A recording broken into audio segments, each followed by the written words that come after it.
नकाब लेने के लिए आई हो, नकाब टेबल में रखा हुआ है, ले लो उसे पहनकर चली जाओ। वो अंग्रेज लड़की बोलती है नकाब नहीं चाहिए, बल्कि जिस नबी ने नकाब पहनने का हुक्म दिया है अब उसका कलमा लेने के लिए आई हो। जोर से बोले, जोर से बोले, जोर से बोले।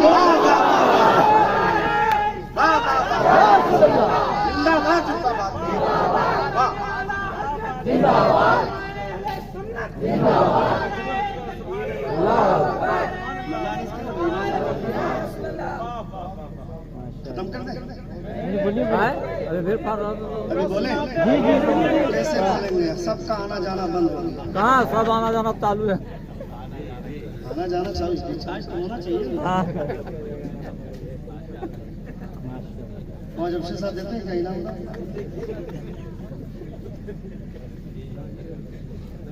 बोलो, 2-3 मिनट बोलो। आइएगा आप लोग, सफा किया कीजिए। मुसाफा नहीं करते हमको अच्छा नहीं लगता है, मुसाफा करते रहना चाहिए। वो देखिए वो नजरुल आ रहा मुसाफा का, तुमको अभी उठना जरूरी था, खामखा कंफ्यूज करता है लोगों को। एक बार जोर से कहें या रसूल Allah. It's only joking, I am not serious, that was just a fun. मुझे इसका मकसद नहीं रखता और मैं अपनी गुफ्तगू में कॉमेडी भी नहीं करता हूँ। मैं इसके खिलाफ हूँ, चूंकि ये मेरा रसूल है, मैं मेरे नूर है, मैं इसे खिताब के खिलाफ हूँ। मगर लोगों का ज़ौक़ बदज़ौक़ी में बदल गया। हमको चाहिए मुक़र्रिर कैसा, सिद्दीक़ झारखंडी, उस पर ईमान फर्ज है, लोग उससे तकरीर सुनते और खुदा में वो आदमी मजमे में कलमे कुफ्र पढ़ता है, मजलिसी गुफ्तगू में कलमे कुफ्र पढ़ता है और आप उससे तकरीर सुनते हैं। मेरे सामने सरफ कबीर का गर्दान सुना देगा तो मैं उसके तलवे की चाट लाऊंगा, उसके जूते पे नाक रगड़ दूंगा। ऐसे लोगों को आप आलिम समझते हैं, ऐसे लोगों की तकरीर सुनते हैं आप। ऐसे लोगों की तकरीर ही सुननी होती है, हंसना ही है। अगर हुजूर की महफिल में तो उसको बुलाएंगे कि कपिल शर्मा को बुला लेंगे, वो भी वही काम करता है। किसी शेख चिल्ली को बुला लेंगे, ये मेरे रसूल है, ये मेरे नूर है। यहाँ बैठकर सिर्फ हुजूर की बातें होंगी, यहाँ बैठकर खुदा के खौफ की बातें होंगी। जो आदमी हंसाने वाला है उसको किसी ऐसे स्टेज पे जाना चाहिए जहाँ पे मदारी लोग रहते हैं। नबी का कलमा पढ़ने वाले लोगों के साथ मुस्तफा को जिन लोगों ने भी मुस्कुराते हुए देखा, आज तक किसी रावी को यह कहने की हिम्मत नहीं हुई कि मुस्तफा के मुस्कुराहट में कभी कोई आवाज नहीं थी। मुस्तफा सिर्फ मुस्कुराते थे, कभी कहकहे की आवाज नबी के जबान से निकली ही नहीं, और न कभी किसी रावी ने ऐसा कहा। हम इस तरह की बातें सुनते हैं और हमको अच्छा लगता है। साहब आपको तकरीर नहीं सुनना है मत सुनिए, उससे बेहतर है घर में बैठकर कुरान पढ़िए। मगर सुनना है तो ऐसे लोगों को सुनिए जो खुदा के खौफ की बात करें, अल्लाह रब्बुल इज्जत की खशियत की बात करें। इसको महफिल कहकहा ना बनाइए, हुजूर कम। जब तक कुरान की तिलावत नहीं हुई थी ये स्टेज था, इसमें कोई भी बैठ सकता था, कोई भी नेता, कोई भी मुखिया, कोई भी विधायक, कोई भी एमपी बैठ सकता था। मगर जैसे ही कुरान की तिलावत हो गई, अब कोई मुखिया या कोई एमएलए या कोई एमपी नहीं, यहाँ वो बैठेगा जिसके सीने में मुस्तफा का इल्म होगा, वो बैठेगा।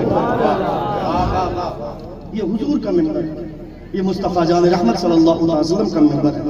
यहाँ बाजारू लोगों को मत खड़ा कीजिए आप। अपने नस्लों को, मैं नौजवानों को खास तौर पर बोलता, उसको बुलाओ ना झारखंडी बाबा को, हंसाता बढ़िया है।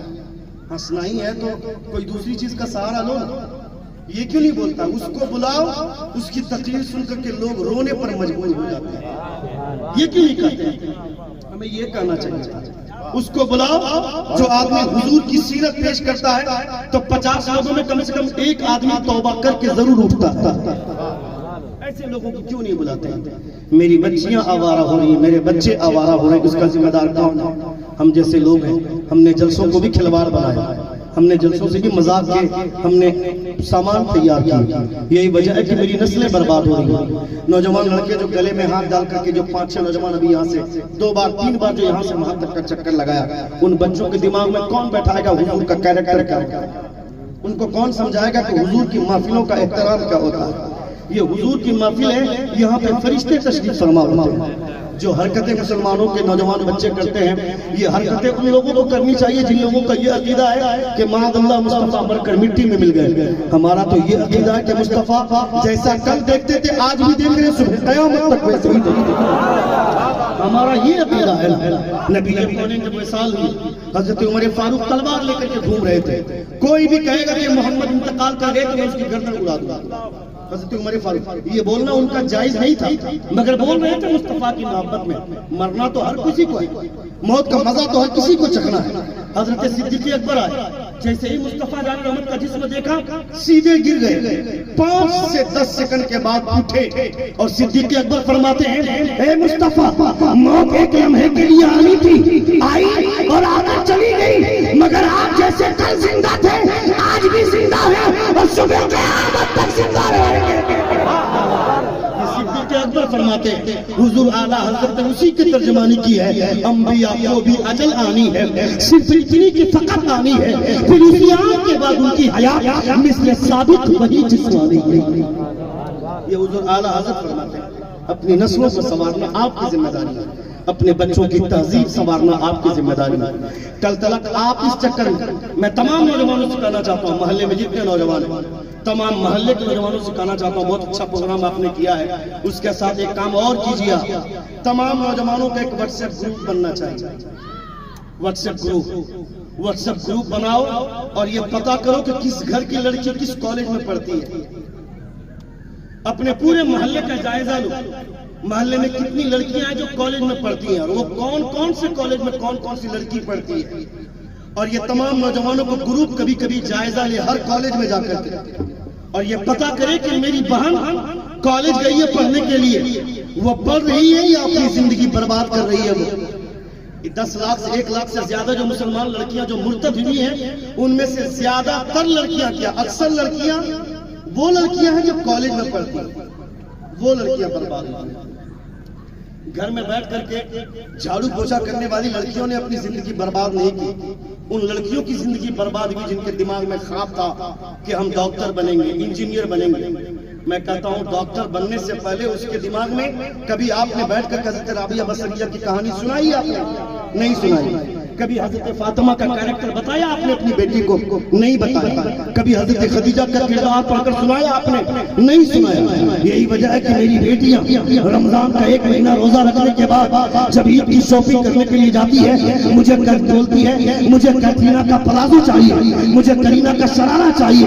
उस बेवकूफ लड़की से पूछ कि कौन है वो करीना, कौन है वो कैटरीना जिसका प्लाजो और शरारा के चक्कर में अपनी जिंदगी बर्बाद करना चाहती है। तुमको तो ये कहना चाहिए था, मेरे अब्बा हुजूर मैंने 1 महीने का रोजा रखा। मेरे मुस्तफा फरमाते हैं दुनिया की सबसे बुरी जगह बाजार है और दुनिया की सबसे अच्छी जगह मस्जिद है। जब हमें मस्जिद जाने की इजाजत नहीं है तो हम बाजार किस मुंह से जाएंगे?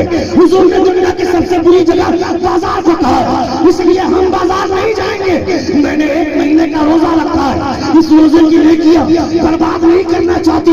मुझे कोई करीना का प्लाजो नहीं, मुझे करीना का शरारा नहीं, मुझे वो लिबास चाहिए जो लिबास नबी की बेटी फातिमा फरमा करती थी। ऐसा लिबास चाहिए जो लिबास नबी की बेटी फातिमा फरमा करती थी।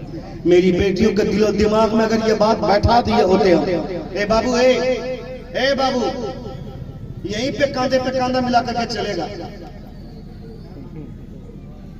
तुम ही लोगों से इस्लाम फैला है ना,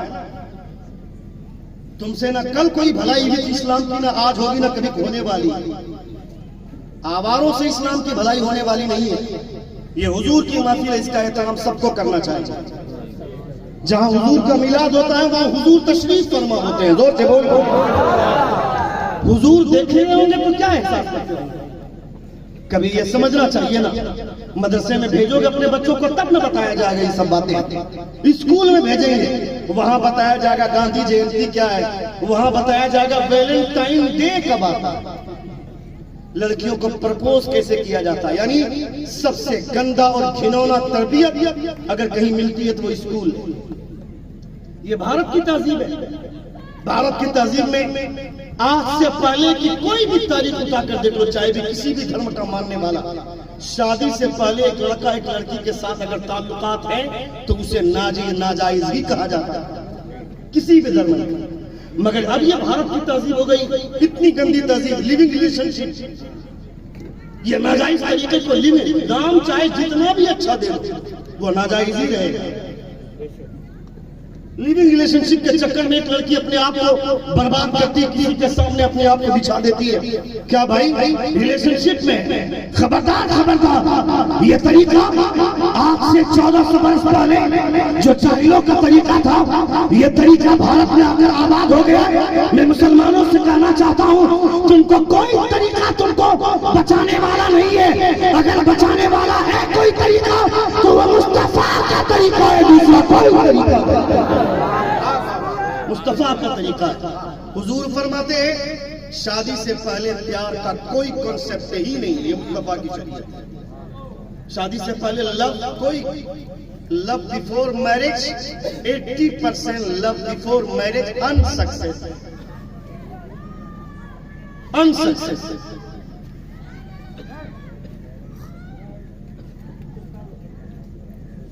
खत्म कर दें, फिर कभी इंशाल्लाह सुनिएगा। अच्छा टाइम दीजिएगा तो अच्छी गुफ्तगू होगी इंशाल्लाह ताला। माजरत चाहता हूं, फिर कभी इंशाल्लाह जिंदगी में वफा की मुकम्मल गुफ्तगू होगी। हमारे बोलने में, आपके सुनने में कोई गलती हुई हो, सभी हजरात हमारे साथ मिलकर बाबा से बुलंद को इस्तग़फ़ार पाए। अस्तग़फ़िरुल्लाह रब्बी मिन कुल्लि ज़ंबिन व अतूबु इलैह। जोर से कलमे शहादत पढ़िए, अशहदु अल्ला इलाहा इल्लल्लाह व अशहदु अन्ना मुहम्मदन अब्दुहु व रसूलुहु। मगर ये यकीन जाने की कटौती से काम नहीं हुआ। 1 घंटे की तकरीर मेरी हो गई है ना, 1 घंटे से ज्यादा मैं बोल चुका हूँ। ये आप लोगों के हौसले की वजह से मैं 1 घंटा बोल दिया, वरना चीज ये हालत थी मजमे की 5 मिनट की भी तकरीर मेरी नहीं होती। आप लोगों का दिल अच्छा, अल्लाह रब्बुल इज्जत आप तमाम को सलामत रखे। और ये प्रोग्राम उससे ताजुश शरिया जितना बेहतर तरीके से आज हुआ है, इससे ज्यादा बेहतर तरीके से आने वाले साल होना चाहिए। वादा करें इंशाअल्लाह ताला, और सारे लोग उनका सपोर्ट करें। अच्छा, एक बात ये भी जो हुजूर ताजुश शरिया के दीवाने मैं नौजवानों से कहना चाहता हूँ, हुजूर ताजुश शरिया सफर में रहे चाहे हज़र में, कभी आपने कोई नमाज नहीं छोड़ी। कितने नौजवान कमेटी में जरा हाथ उठाई, खड़े हो जाए, खड़े हो जाए। कितने नौजवान कमेटी में जरा खड़े हो जाए। कत्ल करने वाला उनका खड़ा नहीं होता है। तुम्हारे गले में बैच लगा हुआ, अरे हो तुम कमेटी में नहीं है, कमेटी में नहीं है। सारे लोग आकर मुसाफा करें, एक साथ वादा करें कि आज के बाद हम लोग 5 वक्त नमाज पढ़ेंगे इंशाल्लाह। इंशाअल्लाह ताला आप मेहनत करेंगे, सुभान अल्लाह। अरे माशाअल्लाह, अल्लाह रब्बुल इज्जत आपकी नमाजों में खुलूस अता फरमाए, अल्लाह रब्बुल इज्जत आपके सजदों को कबूल फरमाए। ये है हुजूर ताजुश शरिया का फैज़ान, अल्लाह रब्बुल इज्जत।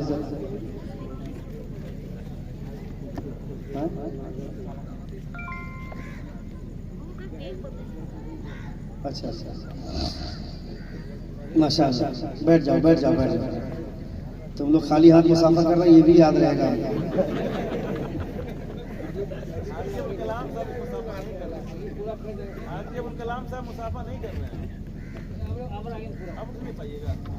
खत्म हो गया, दूरे मुझे सब ले गया लूटपाट। बहुत अच्छे लोग हैं आप सब, अजहरी ग्रुप है तुम लोगों का, आशिकान अजहरी माशाअल्लाह। अल्लाह रब्बुल इज्जत आशिकान अजहरी को जिंदा व पाइंदा रखे अल्लाह रब्बुल इज्जत, और यूं ही आप मेहनत करते रहें। बहुत अच्छा लगा आप लोगों से मिल करके। मेरी तमाम तर दुआएं, नेक दुआएं अल्लाह रब्बुल इज्जत आपके हक़ में कबूल फरमाए। और तमाम मुरब्बियों से गुजारिश करता हूँ कि आप अपने नौजवानों को सपोर्ट करें। आपके महल्ले का मैं एक आखिरी बात, व्हाट्सएप ग्रुप वाला जो मैं बोल रहा था, व्हाट्सएप ग्रुप बनना चाहिए आप सबों का। और व्हाट्सएप ग्रुप बनने के साथ आपको जायज़ा लेना चाहिए अपने स्कूल और कॉलेज में, क्योंकि आने वाली नस्लों को संभालना आपकी जिम्मेदारी है।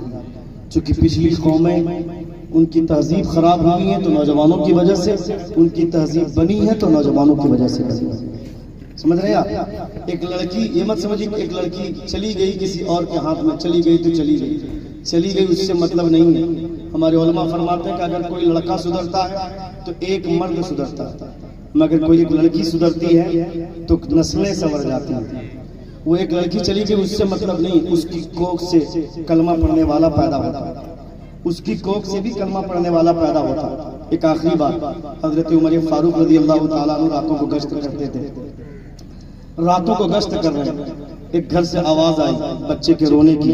एक खातून बोलती है, बच्चे को दूध में पानी मिला करके पिला दो, बच्चा सो जाएगा। दूसरी खातून बोलती है, पानी में दूध में पानी मिलाने से हज़रत उमर फारूक ने मना फरमाया। वो खातून बोलती है कि यहाँ उमर कहाँ देख रहा है। दूसरी लड़की जवाब देती है कि उमर नहीं देख रहा है तो क्या हुआ, उमर का खुदा तो देख रहा है। जोर से बोल। हज़रत उमर फारूक इतनी बातें सुन करके वापस आ गए। सुबह अपने एलची को भेजा, कासिद को कहा पता कर लगाओ कि दूध में पानी मिलाने के लिए जो बोल रही थी वो औरत कौन है, और ये पता करो कि जो ये बोल रही थी कि उमर नहीं देख रहा है तो क्या हुआ, उमर का खुदा देख रहा है। ये लड़की कौन है, ये खातून कौन है। पता लगाया गया तो बाहर जाकर जवाब दिया, कहा कि जो पानी मिलाने के लिए बोल रही थी बूढ़ी खातून, वो बूढ़ी हो गई। वो बोल रही थी कि पानी मिला दो, यहाँ उमर नहीं देख रहा। मगर उसी की एक नौजवान लड़की है जिसकी अभी शादी नहीं हुई, कुंवारी है, वो ये बोल रही है, जो ये बोल रही थी कि उमर नहीं देख रहा तो क्या हुआ, उमर का खुदा देख रहा है। इतना सुना उमर फारूक ने और अपने तमाम बच्चों को बुला लिया, कहा तुम में से कौन उससे शादी करना चाहता है। जोर से बोलिए। सिर्फ एक बात सुनी, उसके अंदर एक अच्छाई मिली। उमर फरमाते अपने तमाम बेटों से तुम में से कौन शादी करना चाहता है। एक लड़के ने ख्वाहिश जाहिर की कि मैं शादी करना चाहता हूँ। हजरत उमर फारूक ने उस लड़की का निकाह अपने लड़के से करवाया। खुदा ने उस बेटी को एक बेटी दिया और उस बेटी को फिर एक बेटा दिया, जिसको दुनिया उमर बिन अब्दुल अजीज के नाम से याद करती है।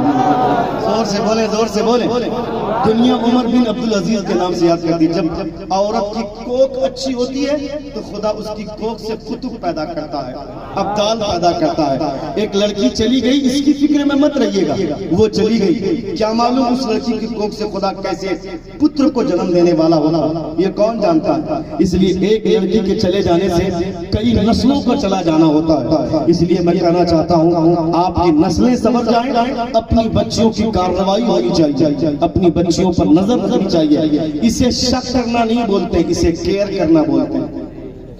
और ये कभी मत सोचिएगा कि मेरी लड़की बहुत शरीफ है, ये कभी मत सोचिएगा। शरीफ है फिर भी उस पर नजर रखनी चाहिए, फिर भी नजर रखनी। मैं आपको बता दूं, रिकॉर्ड नहीं हो रहा है बाबू, इसको बंद कर दो, बड़ी प्यारी बात बता दो, इसको रिकॉर्ड होगा। हजरत अली के दीवाने, हजरत अली स्टेज पर आकर नात पढ़ते थे कि तकरीर करते थे। आप मुस्तफा का कलमा पढ़ते हैं, मुस्तफा स्टेज पर नात पढ़ते थे कि तकरीर करते। तो फिर आप तकरीर नहीं सुनेंगे तो काय की दीवानगी, किस बुनियाद पर आप बोलते हैं कि मैं ताजु शरिया का दीवाना हूँ, मैं आला हज़रत का दीवाना हूँ, मैं मुजाहिद मिल्लत का दीवाना हूँ। ये ख्याल रहे कि अगर आप नात सुनते हैं ये सोच कर कि ये हुजूर की तारीफ हो रही है, तो खतीब भी अपने खिताब में मुस्तफाई की तारीफ करता। जितनी मोहब्बत से उन्हें सुनते हैं उससे ज्यादा मोहब्बत से उन्हें सुनिए, क्योंकि इसलिए कि वो सोचते हैं नबी की नात की बात हो रही है, यहाँ नबी की नात भी हो रही है और मुस्तफा का पैगाम भी आप तक पहुंचाया जा रहा है। यहाँ हुजूर की नात भी और यहाँ हुजूर का पैगाम भी पहुंचाया जा रहा है।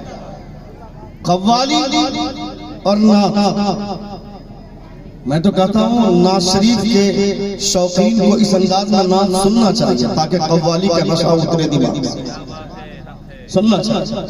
बहुत अच्छी चीज, इस अंदाज में नात या शायरी सुने, मगर नाइंसाफी करें तो आपकी नस्लों पे इसका असर बुरा जाएगा, आपकी नस्लें बिगड़ेंगी। आने वाले दौर में लोग अपने बच्चों को आलिम नहीं बनाएंगे, वो ये सोचेंगे कि आलिम बना के क्या होगा। आलिम को टाइम मिलेगा रात के 3 बजे, जिस वक्त मजमा सोया रहेगा, उससे बेहतर है कि शायर बना दो। चाहे पढ़ा लिखा हो या ना हो, पब्लिक बेवकूफ है, वो तो आवाज की वजह से पैसे उठाती है। मैं देखता हूं ना लोगों को, एक खतीब 1 घंटा बैठकर तकरीर करेगा, हुजूर की हदीस पेश करेगा, बुखारी शरीफ की इबारत, मुस्लिम शरीफ की इबारत, तिरमिजी की इबारत, तफसीर अबू सऊद, तफसीर कुर्तबी, तफसीर जलालैन, इन तमाम किताबों की इबारत पेश करेगा, मगर पब्लिक ऐसे बैठी रहेगी जैसे कि सांप सूंघ गया। मगर कोई शायर आएगा नात पढ़ने लगेगा तो झूम झूम कर पैसे उड़ाएगा। मैं हिंदुस्तान के ये रिकॉर्ड नहीं कर रहे हैं, मैं ऐसे ही बहुत वायरल हूं। मैं शौरा लोग मेरे पीछे पड़े हुए हैं, क्योंकि मैं झूठी तारीफ नहीं करता हूं। उसको जरा बंद करें। मैं 90% शौरा और नातखा को ऐसे लोगों को जानता हूं मैं, जिसमें से कोई पढ़ा लिखा नहीं है। किसी ने उला पढ़कर मदरसा छोड़ा है, किसी ने सानिया पढ़कर मदरसा छोड़ा है, कोई 5 पारा हिफ्ज किया है मदरसा छोड़ दिया, कोई उस्ताद के साथ बदतमीजी किया मदरसा छोड़ दिया। ऐसे लोग ज्यादातर स्टेज पर राज कर रहे हैं।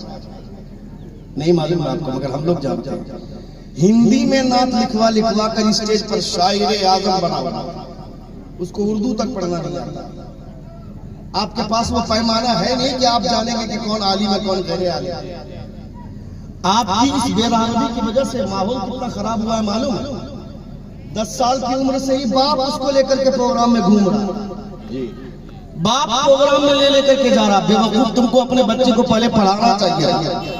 हुजूर आला हज़रत ने लमियात नदीर कफीना जरी मिसले तू न शुद्ध पैदा जाना, ये कहा बाद में पहले पढ़ा, ये बाद में कहा पहले पढ़ा। हजरत हसन बिन साबित ने कहा वाह मिन कलम तरक़त वाजवाल मिन कलम तलिदिन निसा खुलिक़त मुबर्रअम मिन कुल्ली कान में कद खुलिक़त कमा तशा। ये लिखा बाद में, पहले मुस्तफा के चरणों में बैठकर पहले पढ़ा। यानी इल्म पहले, प्रोफेशन बाद में। आदमी नात पढ़े बाद में, नात लिखे बाद में, मगर पहले आलिम बन जाए। इससे माहौल ये बनेगा, लोग अपने बेटे को शायर बाद में बनाएंगे, पहले उसे मौलाना बनाकर दुनिया के सामने पेश करेंगे। नारे तकबीर, नारे रिसालत। हजरत अल्लामा मुफ्ती शहाबुद्दीन साहब किबला सखाफी। सुभान अल्लाह। लोगों में ये माहौल होना चाहिए, लोगों के अंदर ये बेदारी होनी चाहिए। अल्लाह रब्बुल इज्जत आप सबों को सलामत रखे। वो लगातार गुल छर्रे चाहिए जो गुल मुजस्सम के ऊपर आप उड़ा रहे थे। आप उनको दे रहे थे, पेट में मेरे दर्द शुरू हो रहा था कि तकरीर करने वाले मुकर्रिरीन को क्यों नहीं मिलता। मेरा 5 साल का बेटा है, देख रहे पान भी ला करके शायद ही को दे रहा है।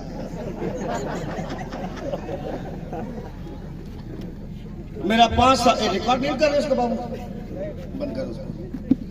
मेरी तकरीर होगी इंशाल्लाह, आप टेंशन न लें। मेरी तकरीर, मैं तो वो तकरीर करूंगा कि आप बरसों याद रखेंगे इंशाल्लाह। मेरी तकरीर कैसी होती पूछिए इन उलमा से। लेकिन जब तक आप मेरे मिजाज के लायक नहीं बन जाएंगे तब तक मैं शुरू ही नहीं हूँ। मैं इतने दर्द में मुब्तला हूँ नवाज जमशेद साहब, मुनव्वर भाई मेरा 5 साल का बेटा है मुजम्मिल, पान देने आया हूँ। क्यों चेंज लेता है? 100 रुपया है तो वही दे दो ना। 10 बार दो, एक ही मरतबा में दे दो। एक तकरीर में 15-20 किताबों का मुताला पेश किया जाता है, तुम लोगों को खेल लगता है 10 रुपया करके देगा। जितने लोग पढ़ रहे हैं इन लोगों को हम लिख करके देते हैं, इन लोगों को 10-10 रुपया देना, मुझको 50 रुपया करके देना। सही बात, क्या साहब जी? बिल्कुल। जितने लोग पढ़ते हैं, मैं तुमको क्या लगता है जो बगदाद मैंने देखा नहीं, जो हर तरफ दिलबर शाही पढ़ता है, उसका कलाम है, मैंने लिखा है, मैंने लिखा है। अब रात गुजरने वाली है, क्या लगता है अजमत का लिखा हुआ है, मैंने लिखा है। मुझको आप हल्का मुल्का मत समझिए, आप नजराना कम है तो क्या मतलब, इसलिए हल्के में मत लीजिए आप मुझको, मैं बहुत बड़ा हूं। मेरा बेटा है 5 साल का, उसको मैं पूछा क्या बनोगे, बहुत संजीदा मिजाज है, मेरी बीवी का भी नाम संजीदा है। मैंने उससे पूछा क्या बनोगे, हाफिज बनोगे, कारी बनोगे, आलिम बनोगे, फाजिल बनोगे, मुफ्ती बनोगे? 5 ऑप्शन से दिए मैंने, हाफिज, कारी, आलिम, फाजिल, मुफ्ती। इन 5 ऑप्शन में से कोई नहीं चुना, वो बोलता है शायर भाई। बाबू रिकॉर्डिंग बंद करो। मैं बोला क्या बनोगे, तो बोलता है शायर भाई। मैं पूछा क्यों शायर बनेगा, तो बोलता अब्बू आपका वीडियो देखते हैं तो 1 रुपया भी नहीं देता है। मेरी तकलीफ बहुत सारी है यूट्यूब में। बोलता कि आपका वीडियो देखता हूँ तो 1 रुपया नहीं देता है, शायद वो लोग उड़ा उड़ा कर पैसे देते हैं। तो मेरे बच्चों की जिंदगी किसने खराब की? इंसाफ से बोलिए, शायद नहीं तुम लोगों ने। किसने खराब किया? इंसाफ से बोलिए। आप बुरा नहीं मानिएगा, मैं मजाक नहीं कर रहा हूँ, ये एक दर्द है जो मैं पेश कर रहा हूँ। मेरा बच्चा, मेरे बच्चे की बात मत कीजिए, ऐसे बहुत सारे बच्चे हैं जो शायर बनने के लिए पागल हो गए, चूंकि उसके दिमाग में यह बात बैठी हुई है कि पब्लिक पैसा शायर को देती है। अगर हमारे दिमाग में यह बात होती कि बात नबी की हो रही है चाहे कोई भी हो, बात मुस्तफा की हो रही है चाहे वो तरन्नुम में हो चाहे नस्र में हो, नबी की नात खतीब भी पढ़ता है, शायर भी पढ़ता है, वो तरन्नुम में पढ़ता है और खतीब नस्र में पढ़ता है। जब दोनों को इनाम मिलेगा तो लोग ये सोचेंगे अपने बेटे को पहले आलिम बना दो, चाहे उसके बाद वो शायर की हैसियत से जिंदा रहे या खतीब की हैसियत से जिंदा रहे, दोनों सूरतों में नाम बनेगा, दोनों सूरतों में पैसा मिलेगा। आलिम बनेगा तो उसे पैसा भी मिलेगा और कौम की खिदमत करते हुए लोगों में सुधार की भी कोशिश करेगा। ये एक पैगाम जाएगा, ये इस्लाह की बात होगी। अल्लाह रब्बुल इज्जत हम तमामों को ऐसी सोच अता फरमाए। एक बार जोर से या रसूल अल्लाह का पूरा मजमा एक बार अपने दोनों हाथों को फिजा में लहरा कर कहें या हबीब अल्लाह, और एक बार कहें या रसूल अल्लाह। अल्लाह फरमाता या अय्युहल्लज़ीना आमनू तक़ुल्लाह व कूनू मअस सादिक़ीन। O you who believer, fear Allah and stand with the truthful. ए ईमान वालों, अल्लाह से डरो और सच्चों के साथ हो जाओ। ये अल्लाह रब्बुल इज्जत का इरशाद है। अल्लाह रब्बुल इज्जत फरमाता ऐ ईमान वालों, बिल्कुल कॉन्सेंट्रेट, इधर मेरी तरफ तवज्जो कबूल करें, मेरी तरफ तवज्जो रहेगी तो आपको मेरी बात समझ में आएगी। एक दूसरे से बातें न करें, एक दूसरे से गुफ्तगू न करें। इस वक्त मैं हुजूर की बातें करने जा रहा हूँ। दुनिया की तमाम बातों में सबसे बेहतरीन बात मेरे पैगंबर की होती है।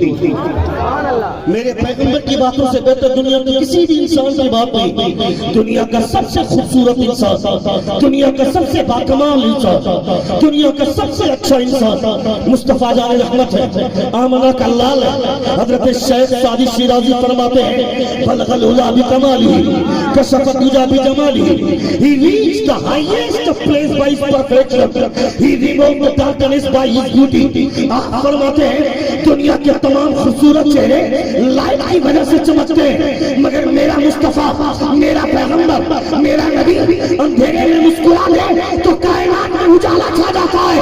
दुनिया के तमाम खूबसूरत चेहरे एक तरफ और आमना के लाल का तलवा एक तरफ, दुनिया के तमाम चेहरों में मेरे नबी का चेहरा वाला हो। नारे तकबीर, नारे रिसालत, फैज़ान हुजूर ताजुश शरिया हज़रत अल्लामा मुफ्ती शहाबुद्दीन साहब क़िबला सक़ाफ़ी। सुभान अल्लाह, सुभान अल्लाह।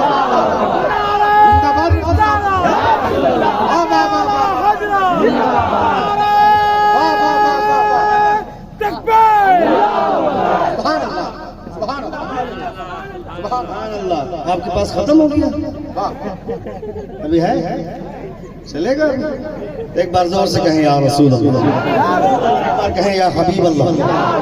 अब ये वीडियो मेरे बेटे को दिखाना ताकि उसको पता चले बेटा तेरा बाप भी कम बड़ा खिलाड़ी नहीं है। खतीब को नहीं मिलता है, नहीं मिलता, मगर झिरकी के लोग ऐसे नहीं है। झिरकी के लोग समझते हैं कि बातें मुस्तफा की होनी चाहिए, चाहे वो जिस अंदाज में भी हो। बातें मेरे पैगंबर की होनी चाहिए, चाहे जिस अंदाज में भी हो। चाहे कोई खतीब मेरे मुस्तफा की बात करे, चाहे कोई शायर मेरे मुस्तफा की बात करे, बातें मेरे मुस्तफा की होंगी तो दुनिया की तमाम बातों में सबसे बेहतरीन बात मेरे पैगंबर की होगी। मेरी तकरीर के दरमियान में अगर कॉल आ जाए, फोन आ जाए, तो फोन भी रिसीव मत करना। कोई तुमसे बात भी कहे, मैंने 15 बार कॉल किए, तुमने रिसीव क्यों नहीं किया, उस वक्त उसे जवाब देना। मैं उस वक्त तुमसे कैसे बात करता, उस वक्त मैं हुजूर की बातें सुन रहा था। दुनिया की तमाम बातों में सबसे बेहतरीन बातें मेरे मुस्तफा की होती, मेरे हुजूर की बातें होती। our prophet became highest in rank, in appearance among all prophets of the world. No prophet is equal to him in knowledge, kindness, wishes and justice. चाहे इल्मी एतबार से हो, किरदार के एतबार से हो, कारनामे के एतबार से हो, अखलाकी एतबार से हो, कौन है मेरे मुस्तफा जैसा? कोई नहीं। थोड़ा सा बेस बढ़ा दे। बहुत अच्छा साउंड है, बहुत अच्छा बजा रहे हैं। अल्लाह रब्बुल इज्जत आप तमामों को सलामत रखे। एक बार जोर से कहें या रसूल अल्लाह, और एक बार कहें या हबीब अल्लाह।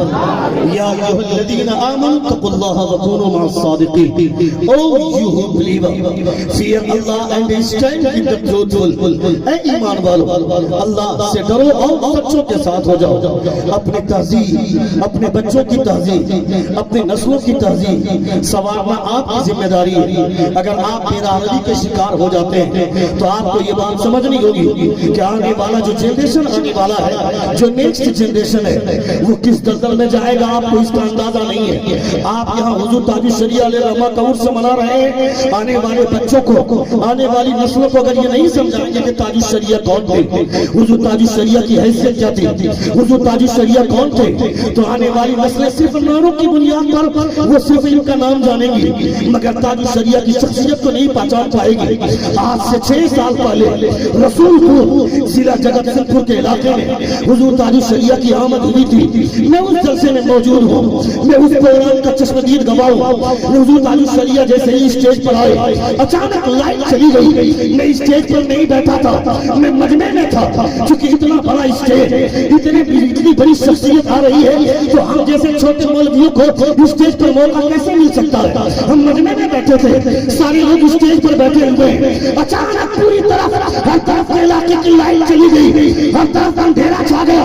मगर मेरे आजू बाजू में आसपास के लोग बोल रहे हैं, वो देखो ताजुश शरिया, वो देखो ताजुश शरिया, वो देखो ताजुश शरिया। हर तरफ अंधेरा छाया हुआ है, मगर ताजुश शरिया के चेहरे पर रोशनी फूट रही है, नूर की किरण फूट रही है। लोगों ने देखा कि हर तरफ अंधेरा है, मगर ताजुश शरिया के चेहरे पे उजाला।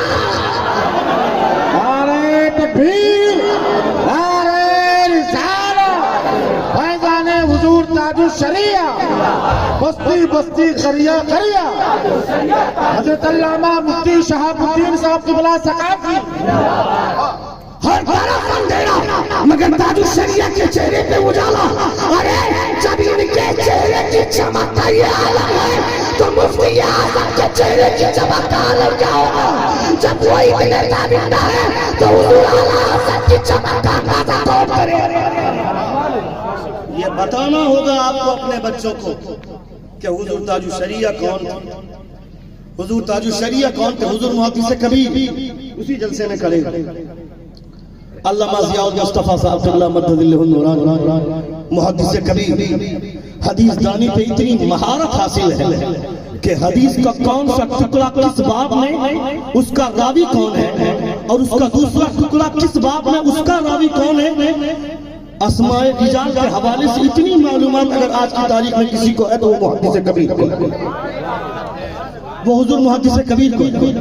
आप खड़े होते हैं और आप फरमाते हैं कि मेरी पूरी जिंदगी पढ़ने पढ़ाने में गुजर गई, मगर जब मैं उसकी लिस्ट बनाता हूँ कि मैंने सीखा क्या है और मैंने नहीं सीखा है, क्या मैंने नहीं सीखा है और मैंने क्या सीखा है, जब मैं उसकी लिस्ट बनाता हूँ, जो मैंने सीखा है उसकी तादाद कम है, जो मैंने अब तक नहीं सीखा है उसकी तादाद ज्यादा है। उसी स्टेज पर हुजूर मुहद्दिस कबीर फरमाते हैं, अमेरिका के इलाके में एक जगह जलसा था। हुजूर मुहद्दिस कबीर फरमाते हैं कि वहां के लोगों ने आकर के कहा, हुजूर ताजुश शरिया से कहें कि इंग्लिश में खिताब होना चाहिए, हम लोग यहाँ उर्दू नहीं समझते हैं, हम हुजूर ताजुश शरिया के मुरीदीन हैं, हुजूर ताजुश शरिया से हम अंग्रेजी में खिताब सुनना चाहते हैं। हुजूर मुहद्दिस कबीर कहते हैं, मैं इल्मे लदुन्नी का सिर्फ नाम सुना था, इल्मे लदुन्नी किसे कहते हैं मैं जानता नहीं था, मगर जब मुहद्दिस कबीर, हुजूर मुहद्दिस कबीर फरमाते हैं, मगर जब ताजुश शरिया स्टेज पर आए, जब उनके हाथ में माइक आया, तो शुरू से लेकर आखिर तक 3 घंटे का खिताब मुकम्मल अंग्रेजी में किया। मुझे हैरत हुई, इल्मे लदुन्नी मैंने अब तक सुना था, मगर आज आंखों से देख लिया। बस्ती करिया करिया बस्ती करिया करिया सबकी बख्शिश का जरिया मोहब्बत इश्क मोहब्बत इल्म लदुन्नी का सिर्फ नाम सुना था कि इल्म लदुन्नी किसे कहते हैं, मैंने उस दिन देख ली। इससे पहले मैंने हुजूर ताजुल शरिया को कभी अंग्रेजी में बात करते हुए नहीं देखा। मिस्र का फारिग, अरबी इतनी शानदार। केरला में आप पढ़ रहा था सकाफत सुन्निया, केरला यूनिवर्सिटी। वहां जब हुजूर ताजुल शरिया आए तो वहां के उलमा को लगता था कि शुमाले हिंद के मौलवी अरबी में महारत नहीं रखते। हुजूर ताजुल शरिया को बैठा दिया कहाँ? बुखारी शरीफ का दर्स देने के लिए। हुजूर ताजुल शरिया बुखारी शरीफ का दर्स देने लगे तो एक भी जुमला उर्दू का इस्तेमाल नहीं किया। एक भी सेंटेंस उर्दू का इस्तेमाल नहीं किया। हुजूर शेख अबू बकर बिन अहमद हफिज़हुल्लाह आप खड़े हुए और फरमाते हैं कि अहमद रजा का खानदान जब तक इस दुनिया में रहेगा तब तक बरेली से इल्म का चराग नहीं बुझ सकता है। तब तक बाबू What happened? Where are you going? I have just started my speech now. सुनेंगे थोड़ी देर? कितने लोग सुनेंगे? जरा हाथ उठाकर कहें या रसूल अल्लाह, और एक बार कहें या हबीब अल्लाह। जब खाली हो रही थी मेरी धड़कन तेज हो रही थी, मगर अब मेरे सामने जो मजमा है, इतना मजमा तो जलसे के लिए काफी है। बहुत सारी जगहों पर इतना मजमा तो शुरू में हो, और रात के 3 बजे अगर 2:30 बजे अगर इस तरह का मजमा अगर हमको मिल रहा है तो शायद काफी। तुम्हें अपना हौसला कमजोर करने की जरूरत नहीं है। दैट इज द झिरकी। जोर से जोर से जोर से। यहाँ के लोग अल्हम्दुलिल्लाह हसास लोग हैं। बहुत मारेंगे तो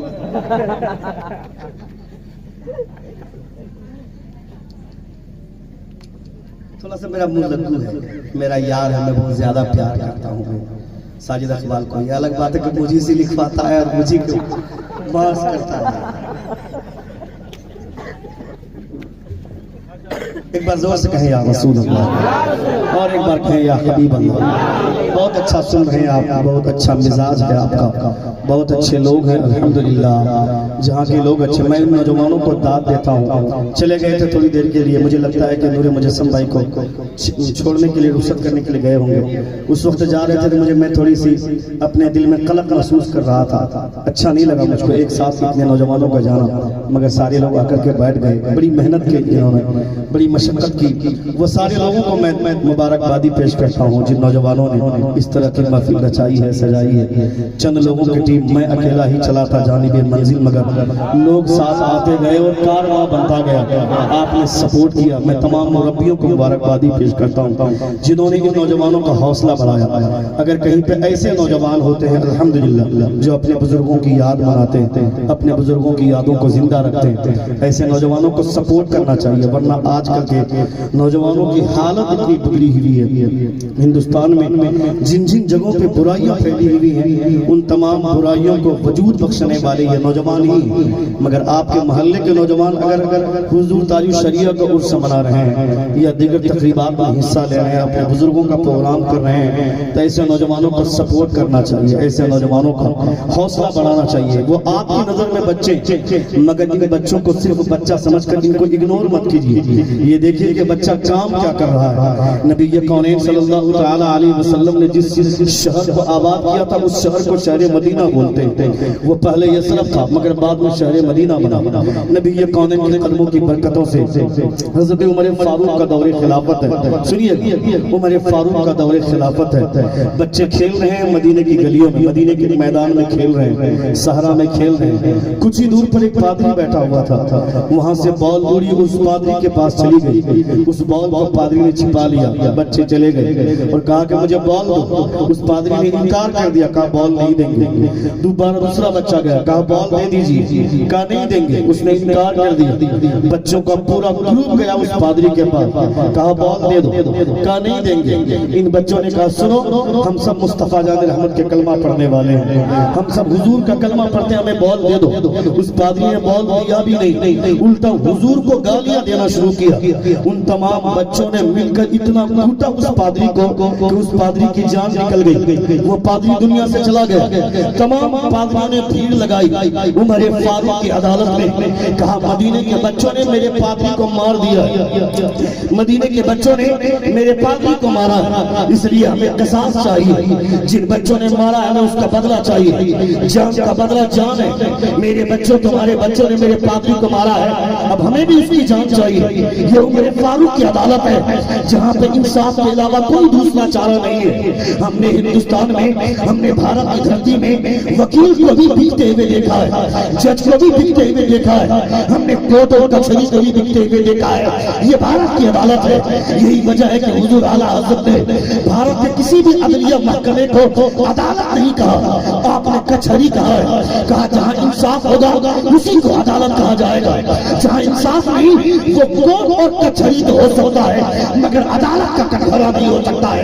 ये हुजूर आला हज़रत फरमाते हैं वो उमर का दौर है, उमर की अदालत है। उमर फारूक पर किसी ने मुकदमा दायर कर दिया, उमर फारूक आ रहे हैं, चीफ जस्टिस बैठा हुआ कुर्सी पर, उमर फारूक को देखा कि आ रहे हैं, अमीरुल मोमिनीन आ रहे हैं, वो चीफ जस्टिस खड़ा हो गया।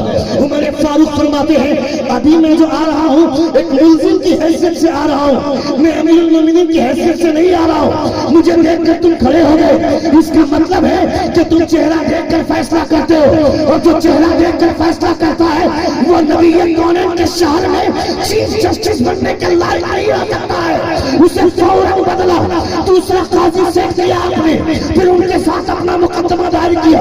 ये उमर फारूक की अदालत है। आया सारा पादरी और कहा हमें इंसाफ चाहिए।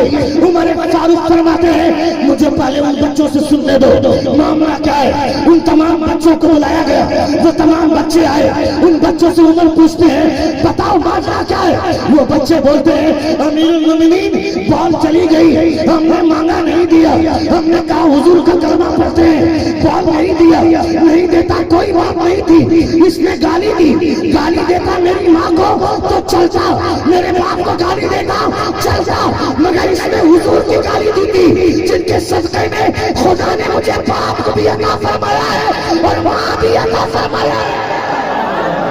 नारे तकबीर, नारे रिसालत, हजरत अल्लामा मुफ्ती शहाबुद्दीन साहब किबला। उमर फारूक उस दिन इतना मुस्कुराते हैं, रावी का बयान है जितना बेहतर उस दिन उमर मुस्कुराए थे अब तक उनको मुस्कुराते हुए नहीं देखा गया।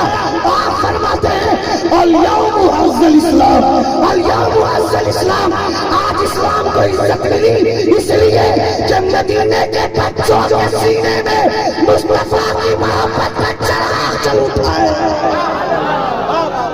मदीने के बच्चों में मुस्तफा की मोहब्बत का चिराग जल उठा है।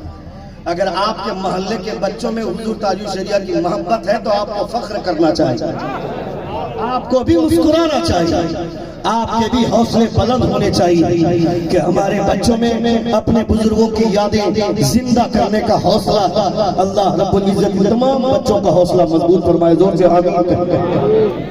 नबी कौनैन सल्लल्लाहु अलैहि वसल्लम की महफिल में आप बैठे हुए, मुस्तफ़ा जान रहमत सल्लल्लाहु ताला अलैहि वसल्लम की बातें हो रही हैं, मुस्तफ़ा जान रहमत के गुलामों की बातें हो रही हैं, हुजूर ताजुल शरिया की बात हो रही है, हुजूर आला हज़रत की बात हो रही है। एक बाप के बहुत सारे बेटे, मगर जिस बेटे पर बाप को नाज होता है वो बेटा अहमद रजा है। एक उस्ताद के बहुत सारे शागिर्द, मगर जिस शागिर्द पर उस्ताद को नाज होता है वो शागिर्द बरेली का अहमद रजा है। एक पीर के बहुत सारे मुरीदीन हैं, मगर जिस मुरीद पर पीर को नाज होता है वो मुरीद बरेली का अहमद रजा है। और यही तक मधुर नहीं, सैयद आले रसूल मरहली फरमाते हैं on the day of judgement when Allah almighty should ask from me what have you brought from earth for me, I should present Imam Mohammad Raza Khan.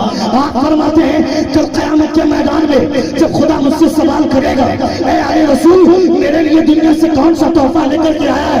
आप फरमाते हैं मेरे पास नमाजें हैं मगर मैं पेश नहीं करूंगा, मेरे पास रोजे हैं मगर पेश नहीं करूंगा, मेरे पास हज और ज़कात की दौलतें हैं मगर मैं पेश नहीं करूंगा। कल खुदा जब मुझसे पूछेगा तो मैं कोई अपना नेकी नहीं, अगर पेश करना होगा तो बरेली का मदरसा पेश कर दूंगा। आई शुड प्रेजेंट इमाम मोहम्मद रजा खान, बरेली के अहमद रजा को पेश कर दूंगा। ये कौन फरमा रहे हैं? सैयद आले रसूल जो हुजूर आला हजरत के पीरो मुर्शिद है। जोर से जोर से जोर से, जो हुजूर आला हजरत के पीरो मुर्शिद है। आपको इस बात का एहसास होना चाहिए कि आप हुजूर आला हजरत के मानने वाले, हुजूर ताज शरिया के मानने वाले। कहाँ जा रहे हैं चाचा? हाँ, उस उम्र में रोकना भी मुनासिब नहीं है। बोलू थोड़ी देर, कितने लोग सुनेंगे? जरा हाथ उठाकर कहें या रसूल अल्लाह, और एक बार कहें या हबीब अल्लाह।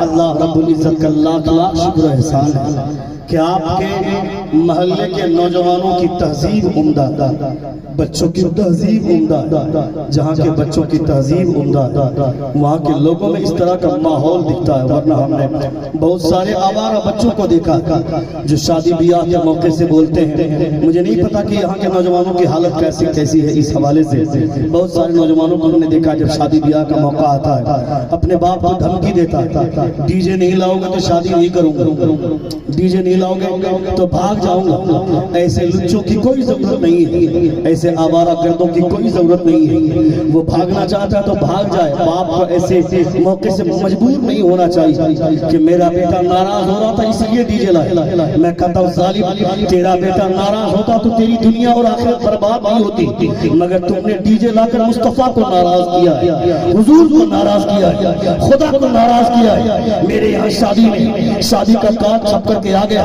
Invitation card. अब उसकी सूची तैयार हो रही है, किसे दावत देना है, किसे दावत नहीं देना है, किसको ये इनविटेशन कार्ड भेजना है, किसे नहीं भेजना है। अंदर घर में बैठकर मशवरा होता है। अंदर एक बूढ़ा आदमी बोलता है फला चाचा को दावत दिया कि नहीं, फला बहनोई को दावत दिया है कि नहीं, बड़े अबू को दावत दिया है कि नहीं। कहा उनसे 4 साल से बात नहीं हो रही, कहा 4 साल से बात नहीं हो रही तो कोई बात नहीं, ये शादी का मौका है, किसी को नाराज नहीं करना है। जाएंगे उसका पांव पकड़ लेंगे, उसे राजी करके घर ले आएंगे। शादी का मौका है, सबको आना चाहिए। यानी बड़ा बहनोई नाराज था, हमने उसे राजी कर लिया। बड़ा अब्बा नाराज था, हमने उसे राजी कर लिया। छोटा चचा नाराज था, हमने उसे राजी कर लिया। और इस निकाह से सबसे ज्यादा खुश थे मेरे मुस्तफा। हमने डीजे लाकर मुस्तफा को नाराज कर दिया, हमने मुस्तफा को नाराज कर दिया।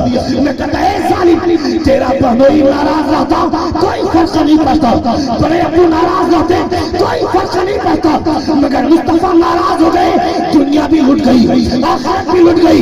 इसलिए मैं कहना चाहता हूँ तुम्हें मुस्तफा की रजामंदी हल्की लगती है, मगर हमारे उलमा फरमाते हैं पूरी दुनिया हुजूर को राजी करना चाहती है, मगर उलमा में पूरी दुनिया खुदा को राजी करना चाहती है, मगर खुदा मेरे मुस्तफा को राजी करना चाहता है।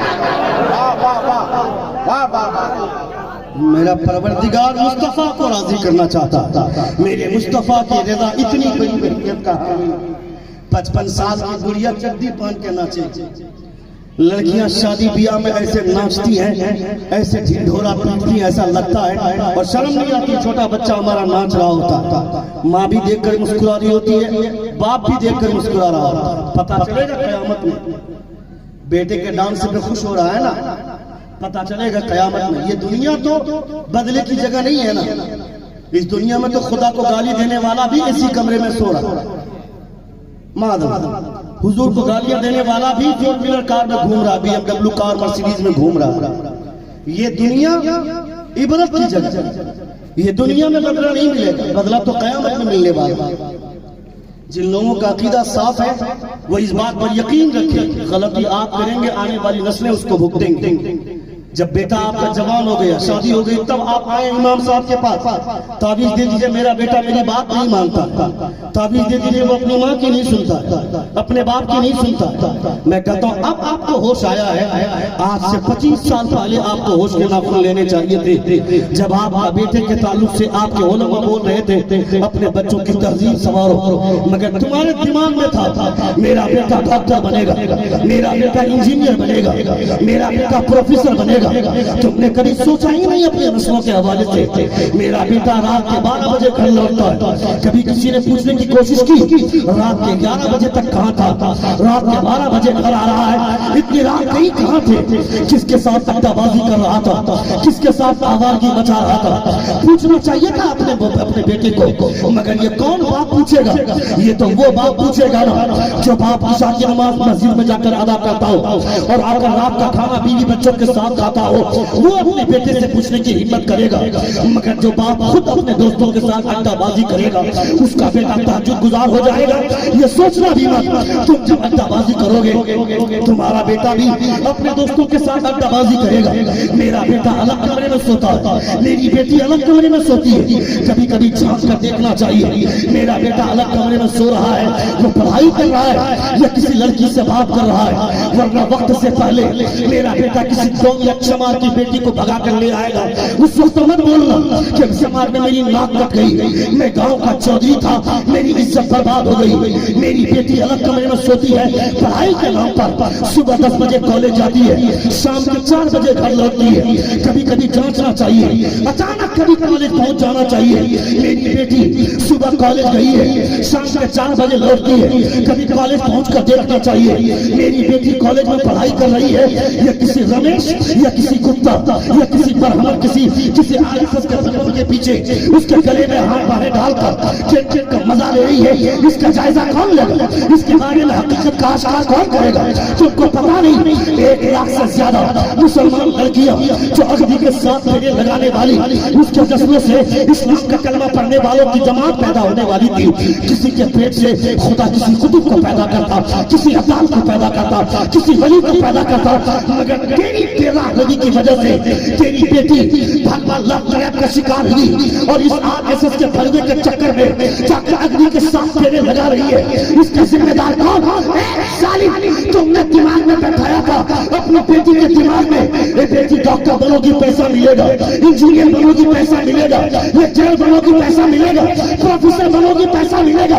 तुमको ये कहना चाहिए था मेरी बेटी डॉक्टर बनेगी पैसा मिलेगा, इंजीनियर बनेगी पैसा मिलेगा, प्रोफेसर बनेगी पैसा मिलेगा, मगर इससे पहले फातिमा की कनीज बन जाओ, पैसा मिले न मिले जन्नत में हिस्सा जरूर मिल जाएगा।